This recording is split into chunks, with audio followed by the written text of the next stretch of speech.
खेसारी लाल यादव जी के संघर्ष 2 मूवी का टीजर का डेट हुआ अनाउंस। और दोस्तों इस खबर को सुनकर पवन सिंह और पवन सिंह के फैन जो कि रो उठे। तो दोस्तों आखिर क्या है खबर की पूरी जानकारी, और दोस्तों आखिर किस दिन आएगा संघर्ष 2 का टीजर, बताएंगे आपको पूरे खबर की जानकारी, वो भी पूरे डिटेल के माध्यम से। लेकिन उससे पहले अगर आप हमारे चैनल पर नए हैं तो वीडियो को लाइक कर चैनल को सब्सक्राइब जरूर करें, और बिना समय लेते हुए आइए वीडियो को शुरू कर देते हैं।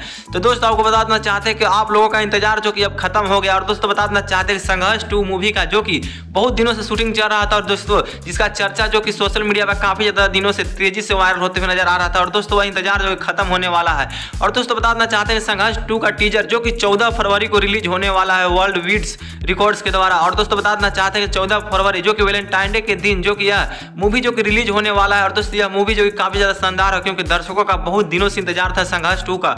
और दोस्तों यह खबर को सुनकर पवन सिंह और पवन सिंह के फैन जो कि काफी ज्यादा हिलते हुए नजर आ रहे हैं कि संघर्ष 2 का टीजर जो कि 14 फरवरी को रिलीज हो रहा है। और दोस्तों उसके बाद जो कि मूवी भी बहुत ही जल्द आने वाला है। और दोस्तों संघर्ष 2 मूवी जो कि काफी ज्यादा जोरों शोरों से कमाई करेगा, जिसको लेकर भोजपुरी इंडस्ट्री में काफी ज्यादा बवाल मचते हुए नजर आ रहा है। और दोस्तों संघर्ष 2 में खेसारी लाल यादव जी एक अलग ही अंदाज में दिखते हुए नजर आ रहे हैं। और दोस्तों बता देना चाहते हैं कि संघर्ष 1 जो हुआ था उसमें जो खेसारी लाल यादव जी एक पिता का कर्ज निभाते हुए नजर आ रहे थे, और दोस्तों इसमें कुछ अलग ही अंदाज है। लेकिन दोस्तों आप क्या कहना चाहेंगे इस खेसारी लाल यादव जी के संघर्ष 2 मूवी के बारे में? आपको जो लगता है आप अपने कमेंट बॉक्स में जरूर बताइएगा दोस्तों।